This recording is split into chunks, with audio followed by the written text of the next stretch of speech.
In a post-apocalyptic world where water is more precious than gold, how far would you go to protect the little you find? If you love post-apocalyptic romance, step into Drylands by L.C Luna. Welcome to a realm where sci-fi, fantasy and romance collide. Drylands is set in the year 2022-34, following the story of Dane and Elia as they fight to survive in a scorched wasteland. Water is scarce, danger lurks at every corner, both natural and man-made, and trust is as fragile as the cracked earth beneath their feet. So sit back, relax, and let's take a journey into this futuristic adventure. Chapter 1. The heat leans on me like a drunk, heavy and relentless, as I crest the last rise before REPOST. The desert breathes dust and bone. Every mile from here and everywhere else is cracked earth and brittle memories of a world long gone. Remnants of old, useless metal and broken, eroded buildings are the only memory left of a world that once boasted abundance. I rev my engine, the tightly sealed steel canister sloshing behind me. Gallons of clean water, liquid gold. People kill for less out here. I've killed for less. The sign hanging above the gate swings lazily in the wind. No guns, no fights, no freebies. It's more wish than rule. I drive under it anyway. A group of travelers loiters near the entrance. 6 of them, dusty and coiled tight. One's arguing with the gate guard, voice sharp and rising. A woman with black painted eyes with a rifle slung over her back glares at me like I'd just stepped on her grave. Beside her, a teenager boy with limp fingers, the handle of a bone knife, and doesn't bother to hide it. I meet his stare. He holds it for a second too long before looking away. Smart kid. They look like trouble, not mine. I'm here to do my business. I live by one rule when it comes to settlements. Get in. Do your business. Get out. It's kept me alive this far. Inside, REPOST stinks of sweat, rust, and desperation, the normal smell of a settlement. Canvas tarps flutter like dying birds above rows of scrap shops and vendor stalls. One shop has a ceiling fan which spins overhead, lazy, sputtering. It moves more dust than air. I spot the owner immediately, Nara Quinn, sitting behind a table piled with mismatched boots, wire spools, cracked compasses, and tins of something you don't ask about. Her ledger's open, her eyes sharper than a broken bottle. "You're late," she says, not even looking up. "I brought rain," I reply, setting the canister down with a clunk. She finally glances at me. No smile, just a curt nod to the twitchy teenager in the corner. He steps forward, hands trembling as he hooks in the gauge. The needle jumps, then settles. 10 gallons, he says. Nara doesn't blink. "What do you want?" "Ammo, booze, this type of transistor, and some honey," I say, placing my faulty filter on the counter while eyeing the amber-filled jars behind her. Honey's steep. So's water. She leans back, folds her arms. "You get 3 clips and a bottle of booze. I'll check on the transistor. The honey? That costs more." She places the smallest jar of golden liquid on the counter, scoops a bit of water from the canteen, and tastes it. A small smile tugs at her lips, satisfaction flashing across her face as she grabs my transistor and begins digging through a box. I eye the larger jars behind her. Nara is a crooked minx. It comes with the trade, I guess, but she is the most honest shopkeeper out of all the insects I've dealt with. I'm out of coin. Then bleed for it. I step closer, just enough for her to see the blood dried on my collar, the fresh split across my knuckle, and the road and dust etched into my face. Already did. Just ask the men who tried to steal that water from me. Her eyes flicker and the corner of her mouth twitches. Approval or amusement? I can't tell. She slides a transistor back toward me, shaking her head. "Closest I can find. Thought I had one that size." Then, with a sigh, she swaps out the tiny honey jar for a more reasonable one and shrugs.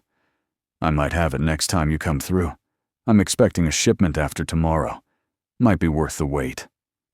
I shake my head. I don't want to spend a night in town, not with those new faces crawling around. People of this town generally keep their distance from me. The newbies might get curious and try to find out where my base is. Not possible, I say, collecting the clips, booze, and honey. Just keep it aside for me if it comes in. A shout erupts outside. One of the travelers again, angrier now. Something about a missing person. Deputies move in, hands twitching near their holsters. I don't turn around. I glance at Nara. New people in town. She presses her lips into a thin line, motioning for her son to haul the water into the back quickly. New trouble, she mutters, wiping the counter with a stained rag. I leave the shop and head back toward my bike. I've still got water to deliver. The sheriff's got a well, sure, but it doesn't taste like mine. Mine's clean, sweet, the kind you remember. His water's only good enough to grow crops, feed animals, keep people alive enough to function, definitely not to enjoy. As I approach, I see a body beside my bike, charred black, curled in on itself like burnt paper, fried clean through. Guess someone thought they could steal from me, but the sucker had touched the wrong hover bike. Fool should have known better. Leaving the bike on hover means it's bound to be charged. The air around it practically hums. I press my key fob, and the static field drops with a low whine. The bike stops being lethal. I swing a leg over and head for the sheriff's house.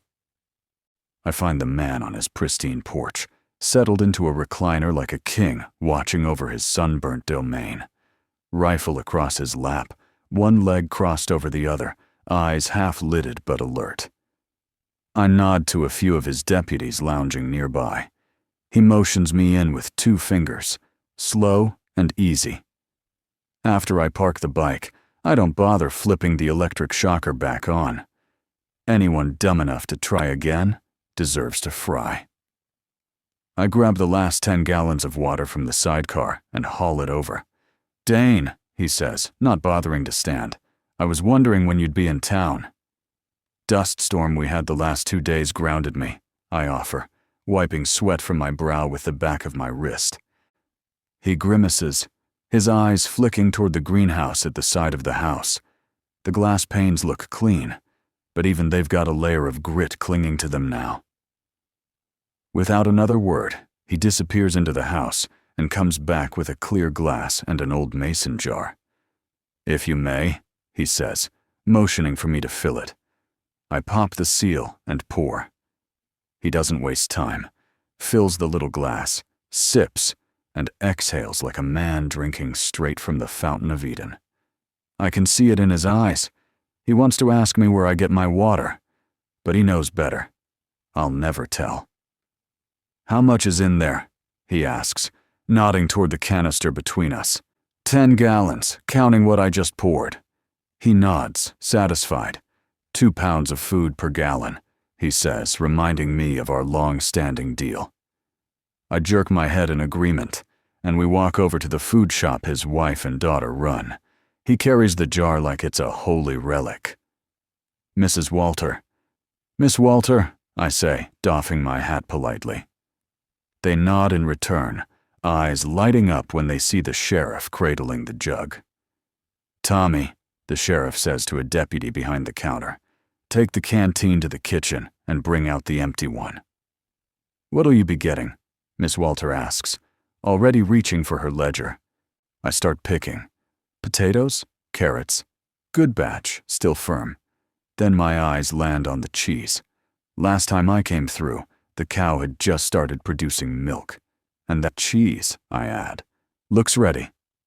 They tally everything up. 19 pounds. Shit.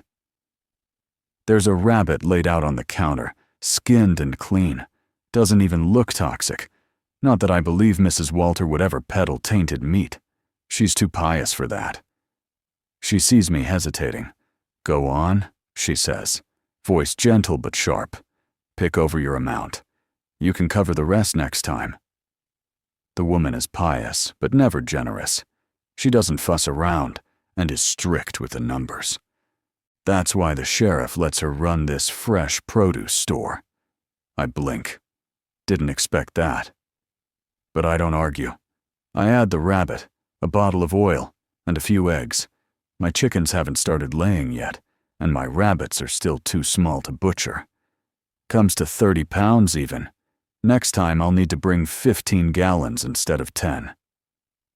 Thank you kindly, ma'am, I murmur, and she nods, pleasant on the surface, but her eyes are shrewd, always counting.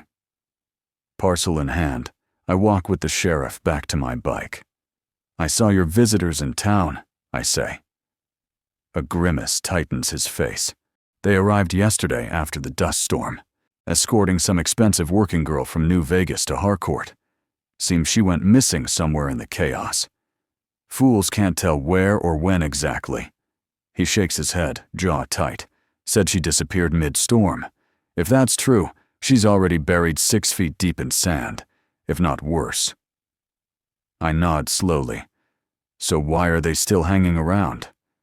They want to find the body, bring something back to their boss to make the story stick, something to bury. I shake my head. That's damn near impossible. Wind like the storm just passed scours everything. She's gone.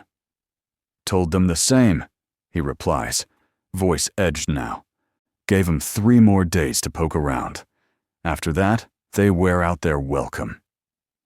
They look like trouble. He nods, eyes hard now. And I've got enough guns to make sure they don't become it, the sheriff says with a glint in his eyes. I take the winding path back to my place. A drive that's supposed to take 6 hours ends up taking me nearly double. Can't risk being followed. My rule is to never take the same route twice. The Drylands are my veil, and I don't leave footprints. But as I start heading straight for my place, close enough now to smell the cracked earth I call home, something on the horizon looks off. I ease the bike to a stop. There's movement out there, something flapping in the wind, snagged in the sand like a broken wing. Vultures circle above it in lazy spirals, and my stomach sinks. No one comes this far into the Drylands. No one. I gun the engine and close the distance, kicking up dust as I near. I stop a few feet away, scanning the area for traps. This far out, it's usually just bones and mirages, but I've made too many enemies to get careless. It's a girl. No, a woman, really, now that I see her face and the hint of curves beneath the ragged, flimsy cloth half buried in sand. Her black braid is so coated with grit it looks almost white. Face blistered, lips cracked, eyes closed. No movement. I think she's already gone. Then I see the bands on her ankles. They are decorated and expensive. New Vegas silk and brass. And just like that, I know exactly who this is. I stand there, staring. I could take the body back to REPOST. That would make life easier. Those people sniffing around for her would finally leave, and maybe they'd never think to look this far out. That alone makes it tempting. But it means I'd have to spend the night in town. Because dust travel after dark is a death wish. I groan aloud, already regretting the moral weight pushing down on my shoulders. Then, just barely, I see her eyelid flutter. Shit. I drop to one knee and check her pulse. Faint. Barely there. But there. God damn it, I mutter, and head back to the bike. I grab a small canteen, return to her side, and tilt her head gently. I pour the water slowly. Some slips into her mouth, but most runs down her cheek and into the dust. Decisions. Always fucking decisions. If I take her back, I'm handing her to the people she tried to escape from. She didn't crawl into the Deadlands for fun. No one does. She ran. She ran hard, and almost died for it. I look at her face again, burned and still beautiful under all that ruin. I sigh deep and bitter. Then I lift her carefully, settle her into the sidecar, and secure the straps. I pull my goggles down and wrap my scarf high. If she dies, I'll take her back to them. But if she lives, well, that's a whole different kind of problem. Chapter 2. I must be dead. This has to be the heaven they whisper about in temples and old songs. But if it is, why does everything hurt? My skin feels too tight, stretched raw over aching bones. My throat is a desert, dry, cracked, and carved from stone, but at least I'm lying down. The surface beneath me is soft, or soft enough, and that's more comfort than I've known in days. I force my gritty eyes to open and see stone above me, cool and jagged. A cave? This isn't heaven, and it sure as hell isn't New Vegas or Harcourt. And music plays somewhere low and haunting like an old lullaby dragged through ash. And there's the smell of cooking, real food, not ration packs or nutrient slop. Actual food. I try to sit up and a shadow moves above me. Steel grey eyes meet mine, closely cropped black hair. He's handsome in that harsh, carved from granite way. Strong jaw, a serious mouth, and eyes that don't flinch. His expression is unreadable, but not unkind. I try to speak, but all that comes out is a rasp. My voice is gone, burned out by dust, fear, and silence. He then disappears, then returns with a tin cup and kneels beside me. Gently he helps me sit up, his grip steady but not possessive. I drink greedily. Water spills from the corners of my cracked lips, but I don't care. It's clean and smooth, no chemical tang, no metal bite, just water, God, just water. Then it all comes back, my escape, the Deadlands. Fitz. I shudder. I would rather die than go back to the Rodriguez Company. I'd rather die than go back to the troop. The man sets the cup down. Can you talk now?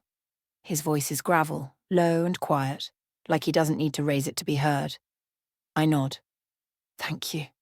My whisper barely audible. I take in the space around me. We're in a cave, yes, but not a primitive one. There's a couch beneath me, lumpy but comfortable. A makeshift kitchen occupies one corner. A countertop, stove, and shelves stocked with real supplies. Small windows carved high into the rock let in pale light and fresh air. A single hanging bulb glows softly overhead. Another opening leads to a second chamber bathed in sunlight. A wooden ladder leads up to a lofted bed. It's more than a shelter. It's a home. Where am I ask. I don't expect a real answer, and I don't know what I'd even do with one. If this man wants to keep me here, I'm in no condition to stop him. He's tall, strong. Even his sand-coloured clothes cling to muscles shaped by labour and survival. He moves more like a predator than a man, controlled, deliberate. He is dressed to blend in the Deadlands. Even his hair is the blonde colour of the sands. He walks, prowls, over to the small oval device playing the music and switches it off. Then he turns back to me. Where were you heading? His voice is quiet, but there's an edge beneath it. Sharp. Assessing. I chew my dry bottom lip. I hadn't thought that far ahead. I didn't have a plan. I just needed to get away. From Fitz. From the others. From everything.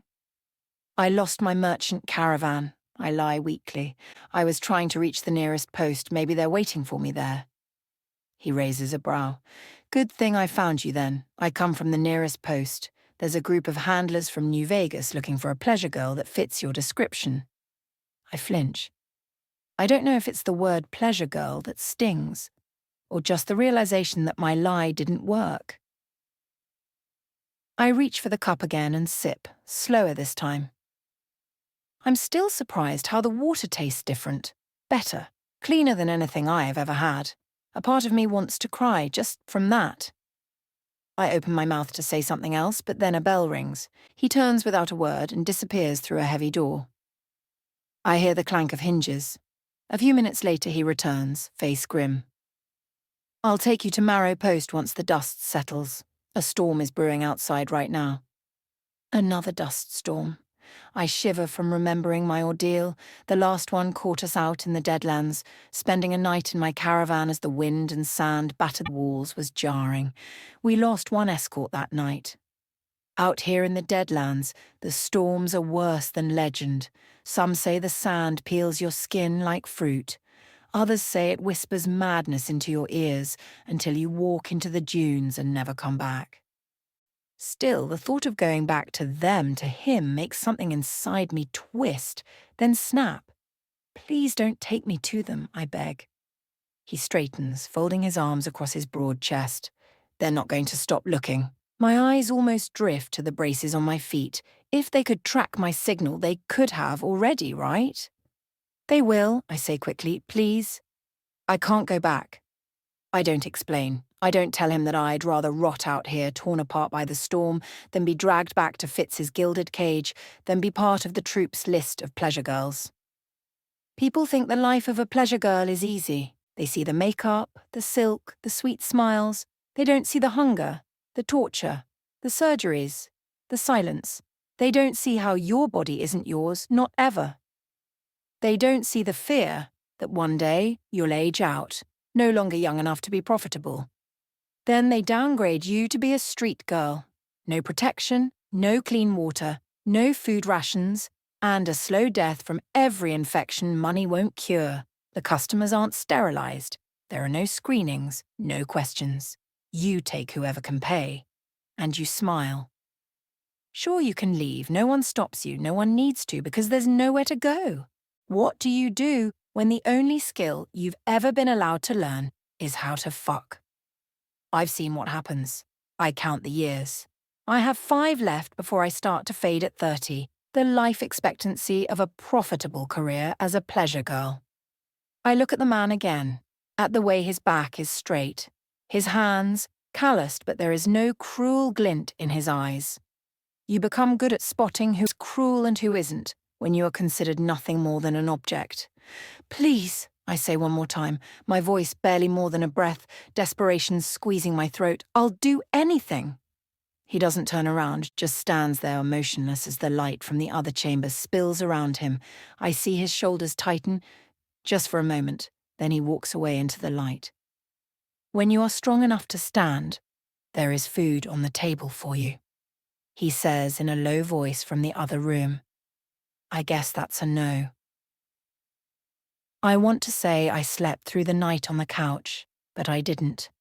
I jerked awake the moment the dust storm settled. The food that was warm, delicious, and fresh just hours ago now sits like a stone at the pit of my stomach.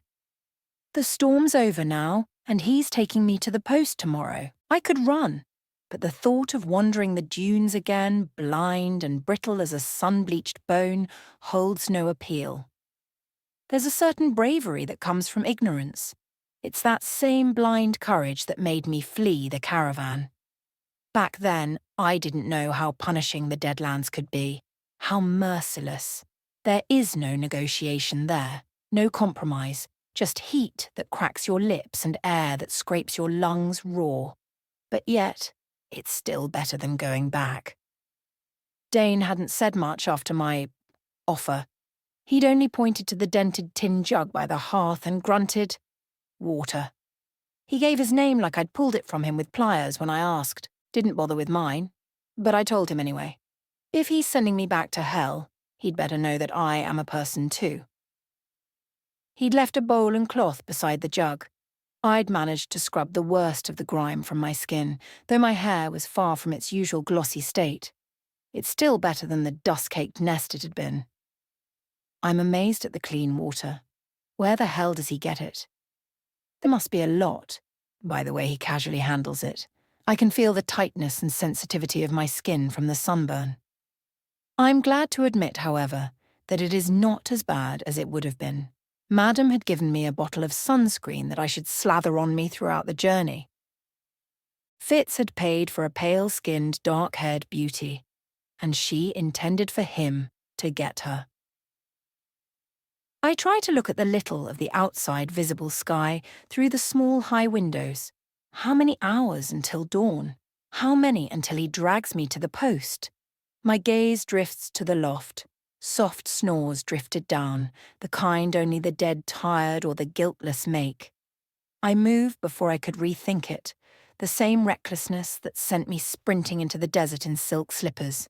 It's the same idiocy that has me scaling the ladder now, breath held, heart thrashing. Moonlight carves his body into silver and shadow.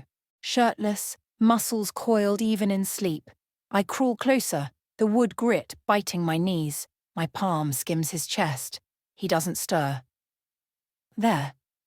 Slowly my hand moves in his drawers. My fingers brush wiry hair, then I feel him, draw him out, and I slowly lower my mouth on him, still soft but now steadily hardening.